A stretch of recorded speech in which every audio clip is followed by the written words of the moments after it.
Okay, so welcome to session 3 of this series, which is a partnership between GoGen and CAN. We will have an introduction about these two wonderful networks soon.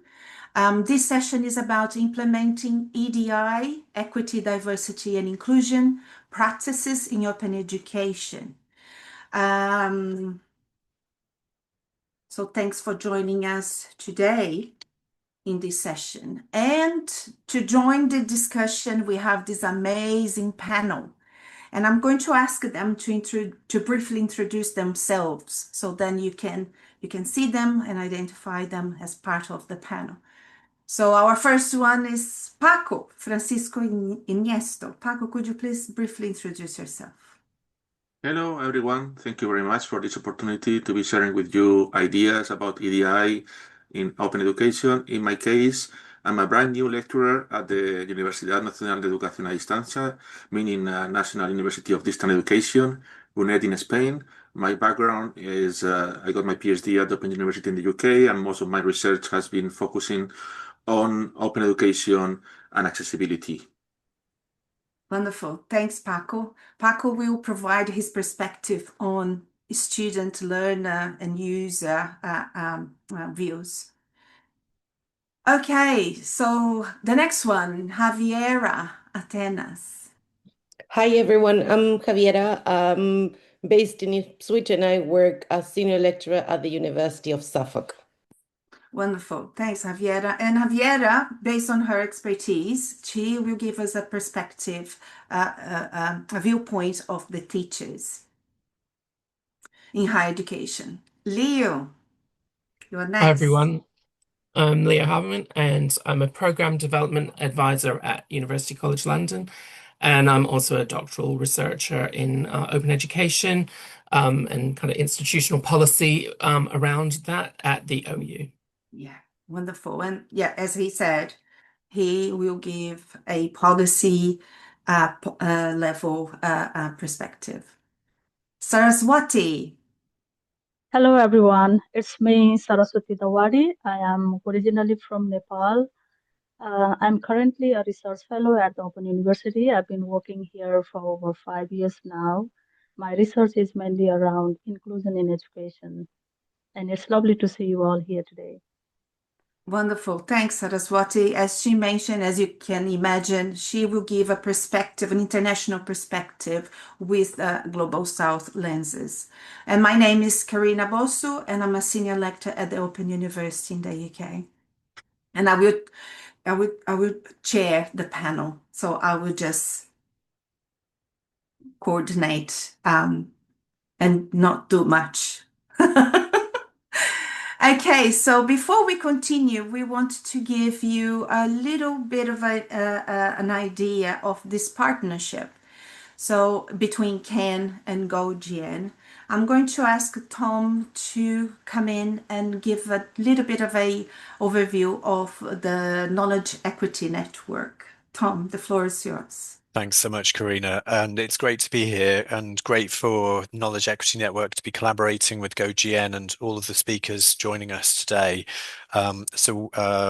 Just to give you a little bit of background, although I'm sure a lot of you know, the Knowledge Equity Network was launched in April 2023. We're founded around the principles laid out in the Declaration on Knowledge Equity, which is on our website and can be accessed using the QR code on this slide. The Knowledge Equity Declaration sets out certain principles which are listed here as universal, collaborative, inclusive, and sustainable. We have a number of signatories with just over 420 individuals, 28 higher education institutions, and 51 organizations, and that's across 69 countries worldwide.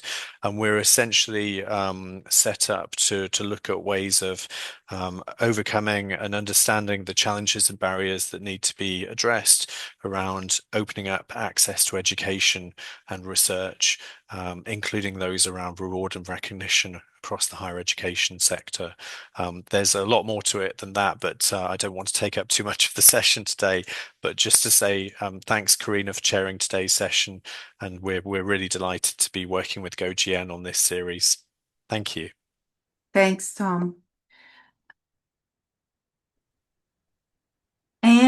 oops, and a little bit of GoGen, and to give a little bit of introduction and an overview about the Global OER Graduate Network.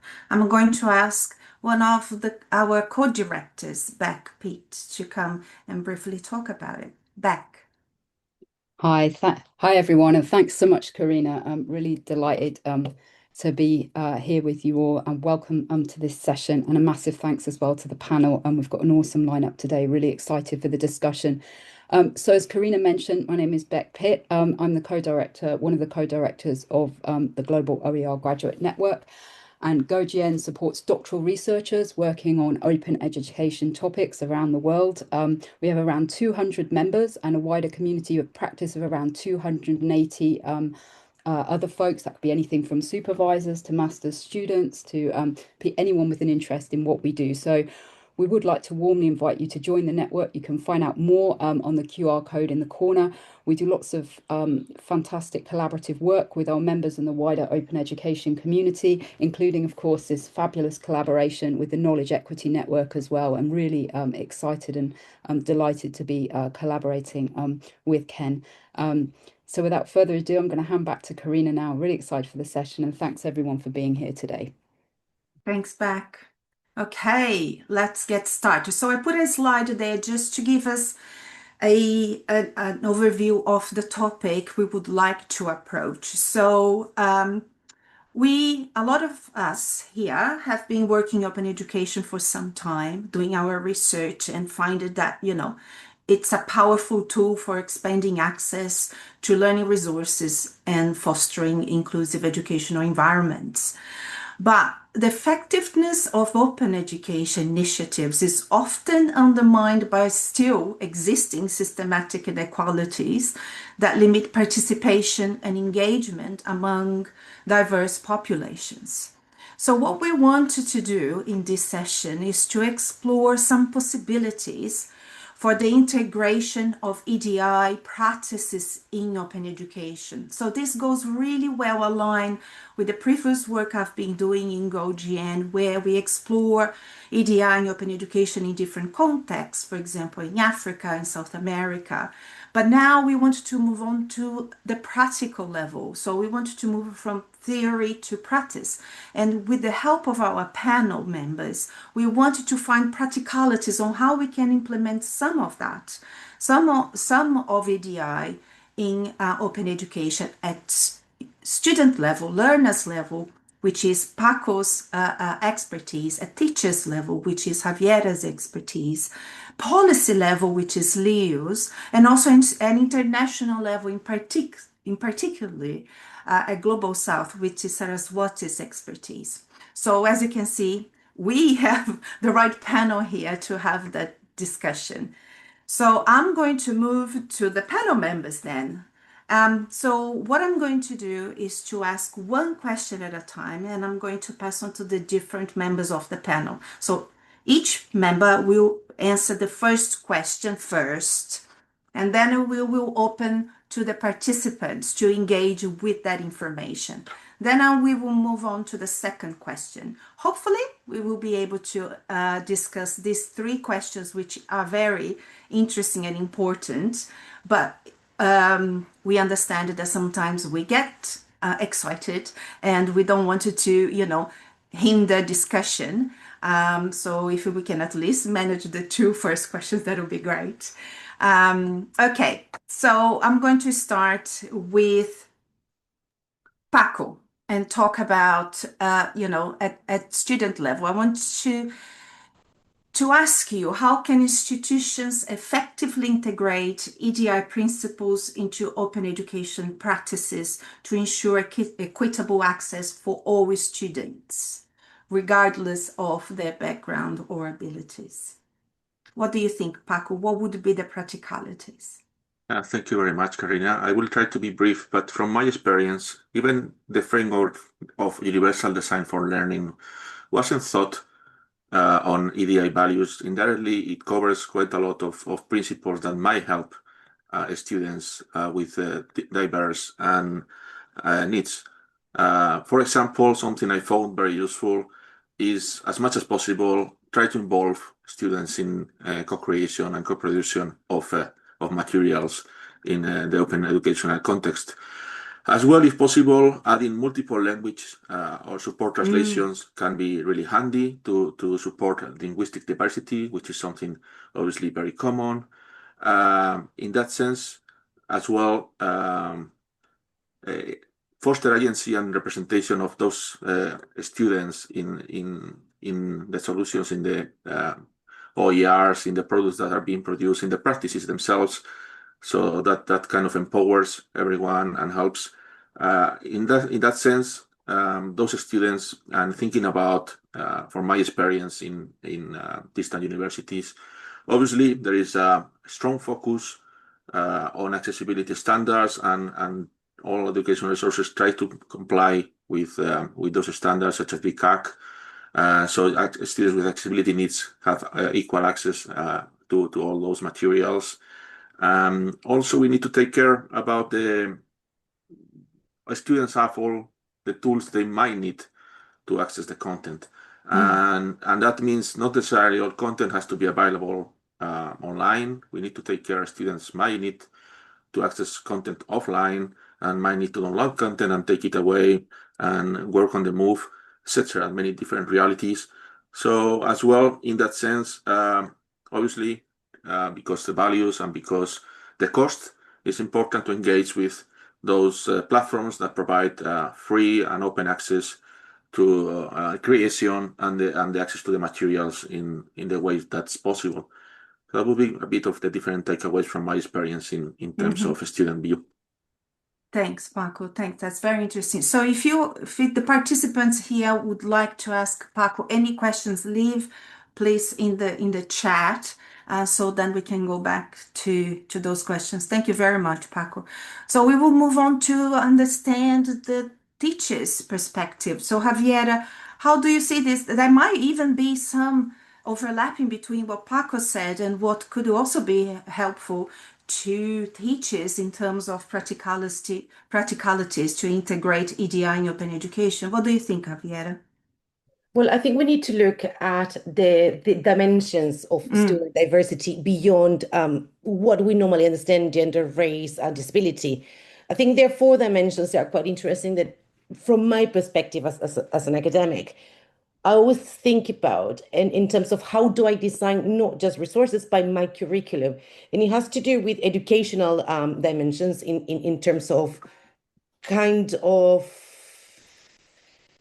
the level of entry of the students, their previous skills, their knowledge, the educational experiences, if they have a work and life experience or learning approaches, where the students come from, what was the level of their school, how much literacy or illiteracy they bring with them. But also there is another component within the corpus of kind of student diversity. There has to be with its positional diversity elements, which has to do with their self-identity, the confidence, the motivation, the aspirations, also expectations and preference, but as well the belief, the emotionality they bring. And we've seen, or mostly one of the things that we were experiencing in the last 2 or 3 years, is students that come with extreme big problems of mental health, a sense of isolation and loneliness to the university. Of course, there is a level of maturity and coming up mostly from the UK higher education sector, which is extremely punitive and actually quite draconian at times. They find themselves and the students try to understand themselves in a context where there's not so many restrictions in what they can do, what they can wear. So they start in a journey of self-expression that normally, the countries happen a bit before. And how do we situate the learning and the development of open practices within a group of students that comes from a very draconian learning experience that also has hindered their self-esteem and Exactly. And of course there is circumstantial issues in terms of equity. Are students disabled? Yes, no, but we have mature students, quite a lot of mature students, and I think it's also happening in the Open University. the level of employment. Do they have caring responsibilities? Are they young parents? Are they caring for for the elderly parents? Do you have any flexibility? Are they workers? Are they precarious workers? Do they deliver pizza in the night? That might affect the way in which I design group work, because if I know that I have students with certain restrictions in terms of spare time, whether or might have any spare time because they have to deliver pizza or take care of the family, the way that I design group work is completely different if I have just a bunch of young students that have no economic responsibilities or personal responsibilities. And then we have a fourth layer, which is the cultural dimension in terms of looking at the language. And language also means accent, yeah, and understanding the linguistic background of our students and how that impacts their relationship with the learning. Which is basically what we call cultural capital, the religions, the beliefs, the country of origins, the social background, which also has an impact. So equity goes a bit beyond, in my humble opinion, but I'm an academic, so we don't tend to have very humble opinions. Sorry for that. Yeah, we're academics, sorry. So I think when we integrate dimensions that go beyond the legislative kind of description of those dimensions of equity, diversity, and inclusion.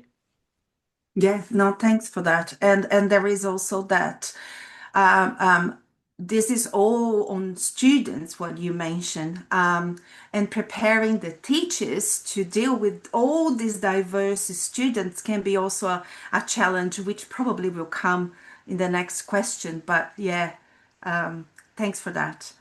So, okay, Leo, would you mind to give your answer, your perspective on question one, that is in relation to policy and strategy at university level? Thank you. Yeah, so I mean, I was thinking about this question, sort of about how, um, thinking about integrating EDI into open education practices.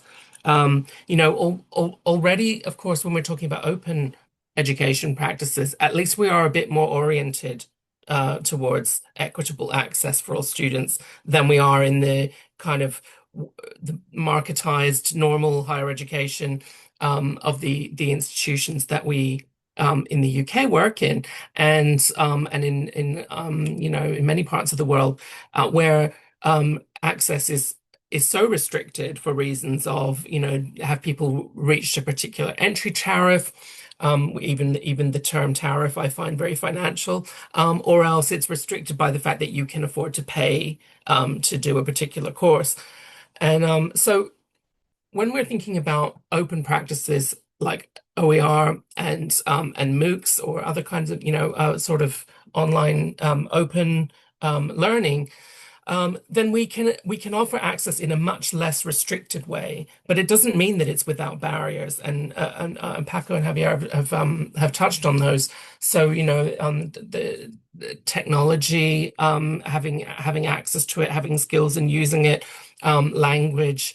And the kind of education and preparation that the student is coming in with to kind of be able to actually benefit equitably from the access that you're providing. Another dimension of this that I thought was also important to think about is the fact that and much as I do want to encourage institutions to say we want to make open education accessible, one of the reasons why sometimes one of the reasons learners want to study is not only to learn, but because they're trying to gain a credential of some kind. And so there's also that dimension of, most of the kind of credit-bearing qualifications that we offer actually require going through a more conventional kind of study process that leads to a kind of a diploma, degree. And so this is where I think the kind of evolution of some of the open education practices into the kind of current interest in micro credentials is quite interesting, and definitely worth institutions thinking about, because although there can be various critiques of micro credentials, I think that does present a route where people could study in more, in these kind of more bite-sized chunks, and eventually with a kind of stackable model where you accumulate credits, you can kind of make your way towards gaining one of these recognized credentials. So that's some of my reflections on that point. Thanks, Leo. Very interesting. And that goes back to, what Paco was saying, co-creation. So we can engage with students to provide some background into their own content if elements of the micro-credential can be co-created with students, for example. So that could include that context too. Wonderful. This is so exciting. Javiera, did you put your hand up? Yeah, just a bit of clarification, because I think it's because I'm trying to put too many ideas in words. When I talk about issues related with, for example, the impact of accents that are related with a socioeconomic background that can have in course design, I need to make sure that the students don't feel that they're going to be judged by others just because they have an accent that reflects a socioeconomic category. Or when we talk about international students, it's not just about accent, it's also about like understanding the dynamic of group work in UK settings or in other international settings. I was an international student and I had to learn to navigate what group work meant in a German setting.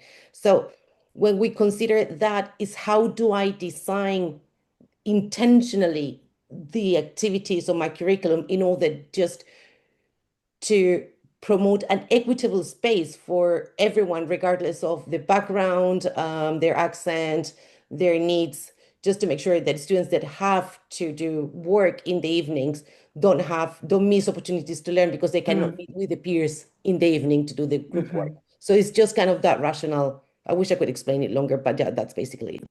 Yeah, wonderful. Thank you. And I think you were trying to answer Mark, wasn't it? Yeah. Thanks. And thanks. Yeah, Mark has replied here. Thanks, Mark. Thanks, Javiera. Okay, so the last one is not the least, is Saraswati. So Saraswati, we have covered some elements of that, probably more within the UK context. So is there anything you would like to add from an international point of view in terms of, a practical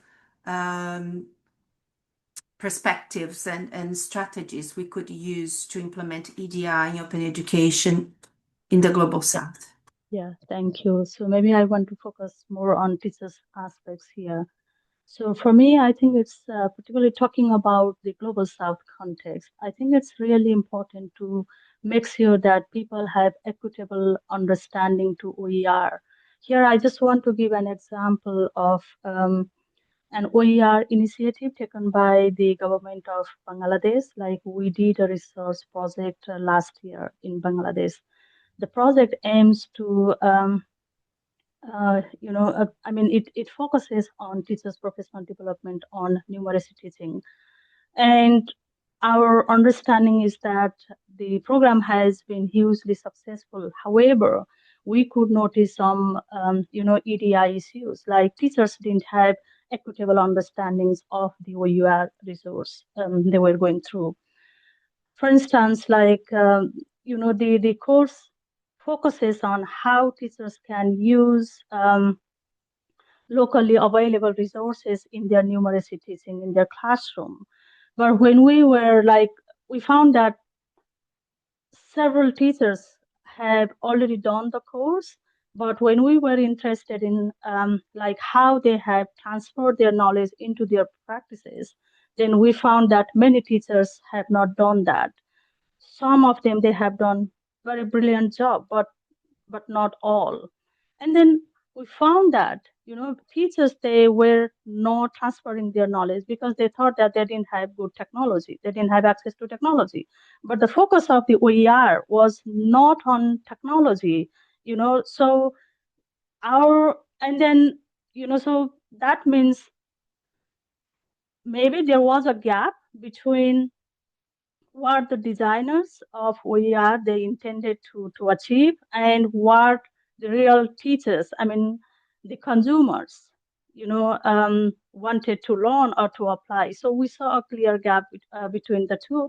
So I think that's one of the issues. So understandings of OER, I know that in the Global South context, like people have different understandings of OER. And obviously in the course participation also, we saw some, we found some EDI issues. For instance, the cultural background of some female teachers, like they had to share their technology at home with their family, and then like in the same family they have just one digital device, and they are allowed to use only when their, let's say, their husband is not using. So we saw some cultural barrier to female teachers kind of thing. So but yeah, maybe the key point here I would say is that an equitable access to understanding. And then most of the teachers, they really appreciated, face-to-face workshops. Most of them, they were commenting that just going through the online course is not enough for them. They need a face-to-face workshop or face-to-face program in which they can come together and they can share each other's experiences. So that is a crucial point made by most of the teachers. So I think online education plus, some face-to-face element is can work effectively particularly in the global South context. Thank you. Thanks, Saraswat. No, it makes sense. It's, because technology infrastructure, it's different in different parts of the world. So to expand OER and open education, we needed to make sure that people are aware of what it is and the different approaches. Thanks for that. Excellent. So we can now open to the floor and see if if participants would like to ask our panel members questions. I can see that there has been already some questions there and to Javiera and others, but Leo, you want to come in and add that? Oh yeah, the point of monetizing. That's very interesting. Yeah, I just wanted to add that in because I had sort of meant to mention that it's not I'm not necessarily holding out like micro credentials is the solution to equity, so much as it's maybe some of the time it's a potential solution. But I think we also have to be aware that it because it's kind of seen as a route to monetization, then potentially the more we trying to extract money from people for doing them, the more that we are making them less open. Yeah, no, it's like MOOCs as well. When they started, then they monetized or brought enrollments to the university. So I can't see, I might be wrong. Sorry, I moved to the slides. I don't see here from my settings, I can't see any hands up. I can't see any further questions.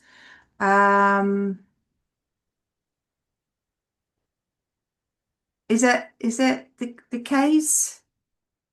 I think so. Okay, so we can then move to question 2. If we don't have any questions from the participants, we can move to question 2 of our discussion, which is what strategies or policies, this is definitely your I'm going to call you first, Leo. Definitely your area of expertise.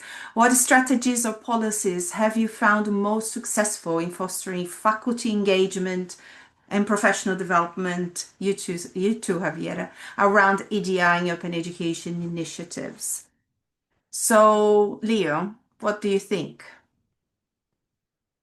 So this question really spoke to me, as you can imagine, because my PhD has really been looking at what do institutions do in terms of what I'm calling policy support for OEP.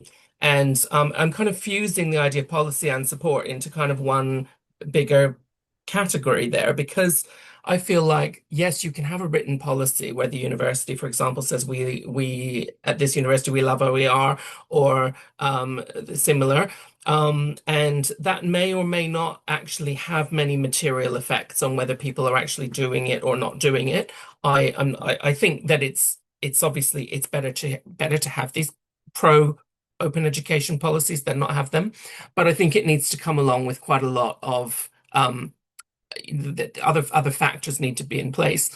And I've been looking at this because I think in the past, often in open education, we tend to talk more about on an individual level, sometimes about the kind of personal motivation of people to do things, and you know, and it kind of becomes almost like the good teacher that does good things, and I feel like we kind of recognize the kind of structural factors that might get in the way of people who want to do these things, but actually it becomes too difficult for them. And really what I want to say is, as well as written policy, you might, for example, want to have some pots of funding for projects and initiatives that are actually available for people to draw upon to engage in open practices. Infrastructure that people might need, like just a platform that they can build an open textbook on, for example. It's really, really important, and this has been kind of shown in the more widely in the kind of digital education literature, to have staff who have relevant expertise who can actually support people to do things. So often people are like, I would like to do that, but I don't even know where to start. And it's not necessarily that hard, but they would like the reassurance of having somebody that can support their entry into kind of new practices. And but I would say, sort of last and the opposite of least, we really need to have recognition and reward for practices like these available in institutions. And so by that I mean policies that would actually recognize that this is valid, that the institution endorses doing this kind of work, that this is real work, that, for example, publishing open resources for educational purposes is just as valuable as publishing a research article in one of the many journals of the kind of capitalist academic publishing complex, which so often, the prestige associated with this is really associated with just publishing in the right places, and we have to question actually which I'm not saying we say stop doing research and publishing, but like, actually, is that impactful compared with some of this kind of work that people do, and yet get often very little recognition for it. And so ideally, I would really want to see institutions adopting policy around people being able to apply for promotion and say, this is some of the work that I do that's really worth recognizing. So I could go on, but I should let you. Thanks, Leonard. This is great. We have a comment in the chat for you too, and other people agree. So fantastic. Thank you. Thanks, Helen. Javiera, what do you think? What are the practicalities? What strategies the university should implement? Well, this is also in terms of disclosure. Leo and I have worked for quite a long and debating these policies and how policies should be framed. I know, that's why you are here. Yeah, Leo and Javier are partners in crime, as usual. But one of the things that we looked at when we developed the UNESCO Dubai Declaration was a series of principles they call RAMEX that for me help reshaping and reframing the developments of open policies, not just at the level of open education, but also can apply for open science and open governance, which have 5 key elements, which is being rights-based. So what is the ethos of the policy? What are the rights for the users? And in terms of, we need to look for data protection, that the resources that they create are not just being used for machine learning. And so there is a set of rights in terms of privacy and guaranteeing anonymity sometimes that we need to preserve. That, of course, the dimension, the key dimension is open, but open in which extent? just because he has a license is open, or because it's a component of things that make the practice open and replicable. Because we cannot license a practice, but yes, we can make sure that the way that we conduct our work and conduct our documentation and conduct our methodologies are open so all the people can replicate them. Of course, it is accessible in terms of like whatever material we produce, it needs to be abiding by accessibility rules. But what is key and is important, and we talk about governance, Leo and we discussed for quite a long time the importance of abiding by the standards of not abiding, but following the standard of co-creation and public participation when looking at who will be involved in policy making, regardless again if it's open science or open education, or it's just a kind of cohesive open knowledge policy in your institution. Who's going to be involved in doing it? Who's going to have a say in how the polity affects them, and what are the rewards and the barriers and the challenges within the policy. But for doing that, we need multi-stakeholder participation. And in that sense, we also need to look at the gender disparities that we have in the governance of platforms in open education, or not just platform, but initiatives. Who's behind it? Who are the governing bodies? Do we have people from underrepresented communities that we are trying to support, but our mechanism of support is just basically we give you things, you take them, you should be thankful, or we needed to make active co-creation and co-design and co-participation where the people are actors that actually develop resources for their own learning. So it's kind of community driven. So for me, this is where we should start thinking beyond the policy as a document, but policy as a living entity that involves people, not just from involved is like the lowest category in the spectrum of public participation, to be honest. Empowers communities to drive what they need in terms of democratizing access to knowledge, to science, and to information. Thanks, Javiera. Yeah, no, very, very interesting. So I do have a comment and a question, but I will wait for Paco and Saraswati to comment. So I'm going to ask Saraswati to come in and give some perspectives, a perspective at international level. Saraswati? Yeah. For me, I think the universities, particularly in I wouldn't say non-English speaking countries, like I can see that most of the resources are in English or Spanish or in some other languages. But in some countries, particularly in global South, I can see the challenges for students and teachers as well, because of the language barrier. So to my understanding, it is really important for universities to have a policy to decolonize knowledge, or to adapt the resources that are produced in the global north. I can see the universities, like several universities, they just want to use the resources produced in the global north. And students face several challenges. Like even myself, I did my postgraduate study from a university in Nepal. And then all my prescribed books, they were from the global north. And I still remember, the challenges I faced when, while going through the courses and the materials. So I think we really need to think about the students' need, the barriers students have. And as Paco was talking about co-creation, I think we really need to have some policies to adapt, like how the resources produced in the global north can be adapted, to suit the local needs. So I think that is really important. And also, like it's really important, like I was talking about cultural barrier, like still like in some countries including Nepal, there are some gender some issues related to gender, like girls access to technology kind of thing. So those digital divide things, those things need to be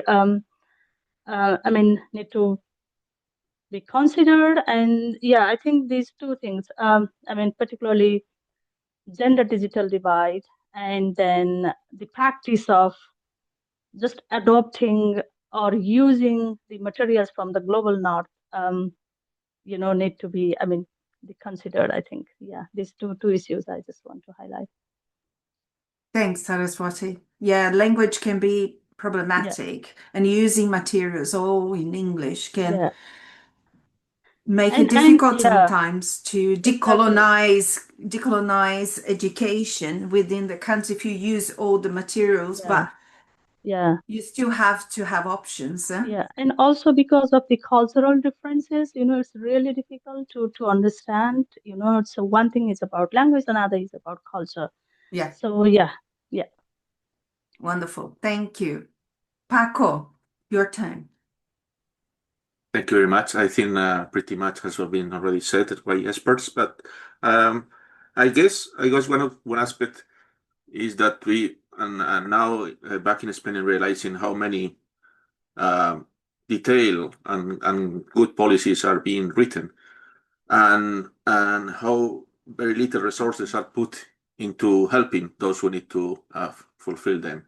And in a model of academia, which is shortening the staff and adding more work on shoulders of those who remain, it's always kind of tricky to see how much we can demand in terms of some of the policies and those aspects. And I guess trying to focus on strategies, I found my experience that as much as we can provide training is handy, and try to also because I should provide a perspective from learners and students, but it's difficult to divide in this case institutions and staff. But obviously, at the end, who we tend to blame are educators, and that should not be the case. It's about also training and trying to provide those tools to students and staff to be taught about the policies and learn about the policies, and as much as possible to be involved as well, obviously, as has been said before by the rest of panelists.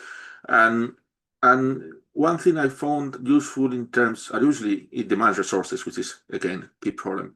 From the learner's perspective, is as much as possible provide channels and provide ways, like to press the help button to say this is not working well, I need help, and that I think is quite a valuable thing from learners who had the opportunity to do so, to have that more individualized support in terms of EDI in the area. So I guess those just a bit of to added point to what has been already been said. Thanks, Paco. Good point. So we can't expect our academics or faculty to engage with open education or even EDI if they are not prepared, if we don't build capacity, if we don't raise awareness. So maybe a strategy would be to have those activities in place. So, but again, just build capacity is not enough. As Leo was saying also, having the policy is not enough. We need to provide other mechanisms for them to engage. And Leo mentioned about reward. So I worked at an institution in Australia, an University of Tasmania, where we had a policy that recognized engagement with OER at that time, because we used OER, then we used open educational practices, and now we talk about OER and OEP more broadly as open education. They actually put in the promotion criteria in the teaching route, that, if academics, if staff would engage in OER, it would be recognized in their promotion case. And that's when interest in our workshops start appearing. So we were delivering workshops to academics, and we didn't have a lot of turnouts. But once it was included in the policy for recognition, they then start looking for information. What is this? How can I use this to help my students, but also to help me to, build a profile, be innovative, and get recognized for that.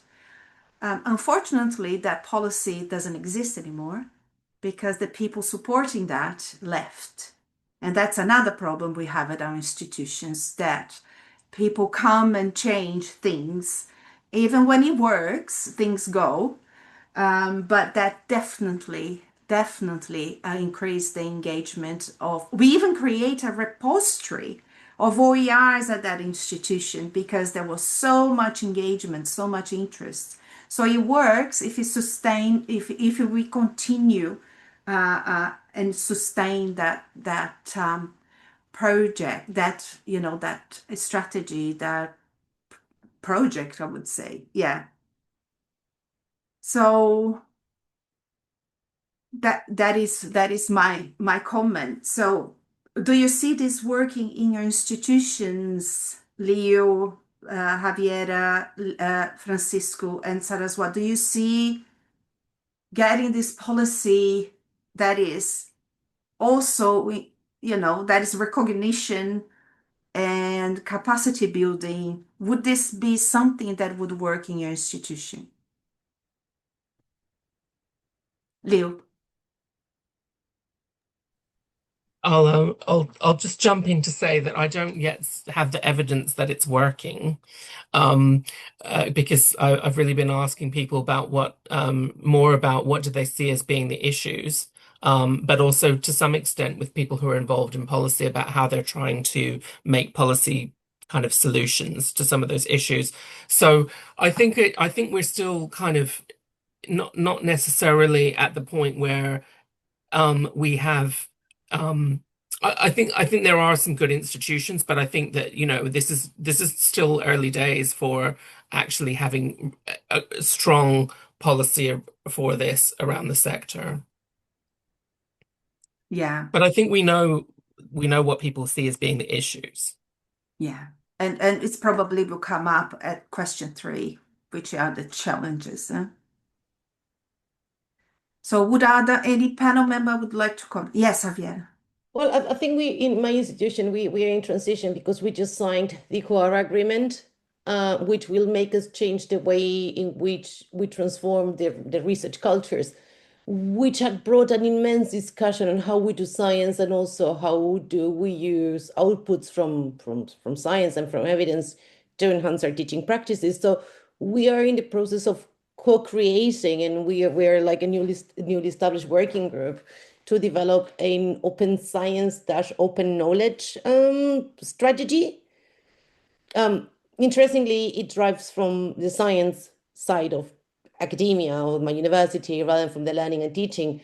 But in a way of another, it will end up having an impact on teaching because it will change the way in which they recognize licensing. Because until not long ago, we basically, the university, of course, the university retained the copyright, but there were not much leeway to create open educational resources because the direction was, oh, it's copyrighted, it's all rights reserved. Well, actually, with the core agreement, the university have noticed that actually we need to publish under licensing, open licensing. Thus, if we do it for the science, we can also start doing it for the teaching side of things. And we already started, and it so far so good. But the change was just driven from COARA and open science and the DORA agreement. So yeah, it's interesting. Yeah. Thank you. That's very interesting. I just wanted to open up to the audience, to the participants. Do you have an EDI policy in your institution or a policy that encourages open education, OER engagement? Do you have your, Creative Commons policy? Can you license your content using Creative Commons license, for example? It would be interesting to see among us, the audience here, the participants, if your institution has anything that promotes engagement with EDI and open education. we would be grateful if you could share anything with us here. It would be part of also of our repository of information. Yeah, so you don't have to share now, but as we continue the discussion, please feel free, because Leo just shared a link of his what did you share here? Leo, it's I shared some slides that a colleague of mine, Martin Oliver at UCL, published on academia.edu. So it's a presentation that he's given. But there's some really interesting references in there and quotations, and he opens just by saying how diversity committees falls disproportionately on individuals from minoritized groups, leading to exhaustion and burnout amongst the people diversity work is intended to benefit. And I think that's also something that we need to bear in mind when we're thinking about this work, and also when we're thinking about policy for recognition and reward as well. yeah.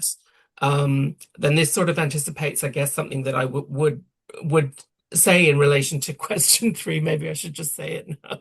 Yeah, Which well, we is, can move it. Why do you want to move to question 3? so I was kind of Yeah. if you don't mind, No, because no. I was going to say that actually one of the challenges, I think, is where you're trying to uh, gain adoption of policies that enable equity work, whether that's open education work or in other kinds of forms. And actually it's very, often people just feel that senior management are blockers, but it can be other colleagues as well, who are sort of just, for whatever reason, quite unhelpful, quite immobile in those situations, and where and this is I think one of the great challenges, because Javier and I have really been strongly advocating for a while now for co-creation of policy. But actually, one of the things that is quite challenging is when you have a sort of a process where everybody's voice is valid, and the people who don't actually want equity initiatives adopted, who want to block it, are kind of in the room going, no, I don't want this. I don't want people to be able to get promoted for doing this kind of work. I want, I'm a research star, and I want to be professor because I'm so great at that. And I think these people should just stick to what they're supposed to do, which is teach classes so I don't have to, for example. So just wanted to throw that out there. Yeah, thanks, Leo. So we basically move on to question 3, common challenges that we face in trying to implement, practices in open education. And I'm going to move on to Javiera. Would you like to continue that discussion and add to what Leo has said? There are challenges that come from different strands. Also, if we see in the sort of overarching governance of open education, there is certain people that is being given the voice of define what open educational practices, what OER, what openness mean, which is completely anti-democratic in terms of we as a community should be able to define what an OER is, or I shouldn't be given like a set of mandates or a mantra that I need to repeat that it doesn't have a 5 set of specific letters. It's not an OER or it's not an open practice. If we look, and this is when we talk with Leon in our presentation with in OER 25, was we need to learn from best practices from the other open communities.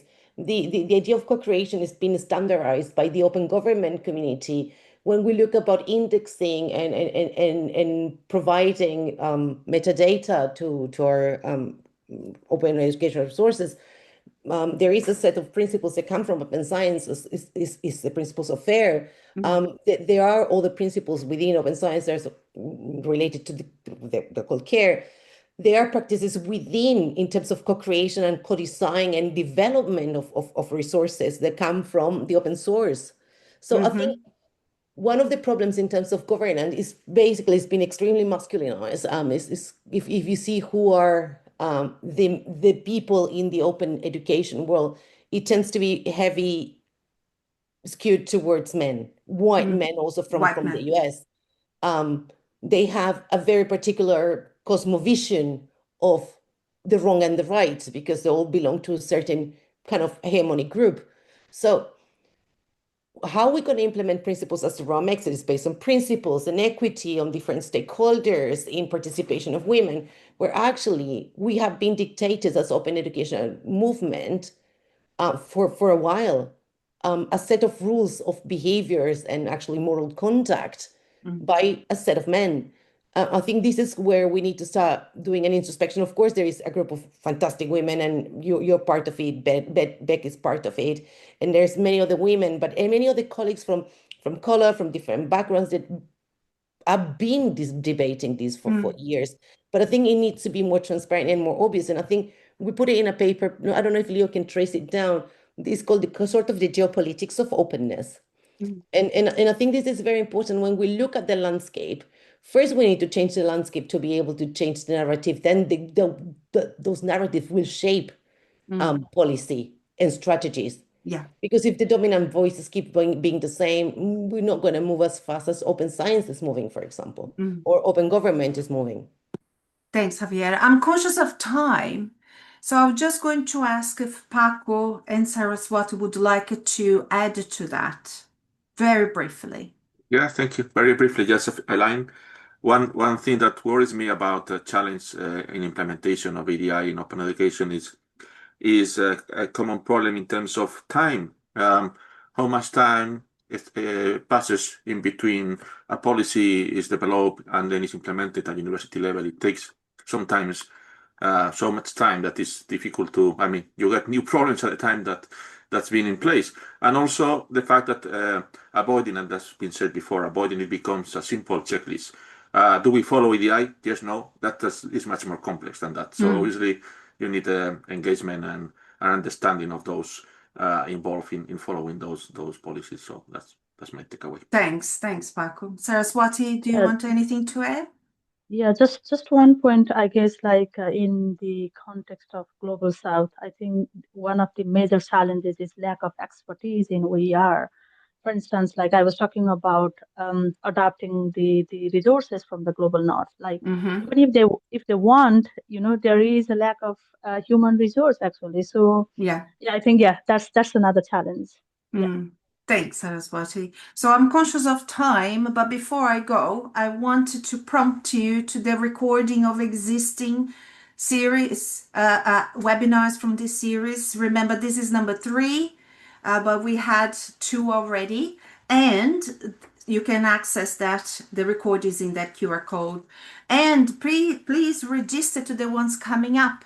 So the next one will be on the 16th of October, next Thursday, and then the following one on 22nd of October. So make sure you register, and then you can continue with this conversation about, EDI and equity in open education and in education in general. So this is all from me. I want to say thank you to the panel. Thank you very much for joining me today, for all your insights and expertise is very much appreciated. And I want to thank all participants for joining us today. We really appreciate that you've been here and join us, join this discussion. Thanks, everyone, and have a good afternoon. Enjoy the rest of your afternoon. Bye-bye. Thanks, everyone. Bye-bye. Thanks, everyone.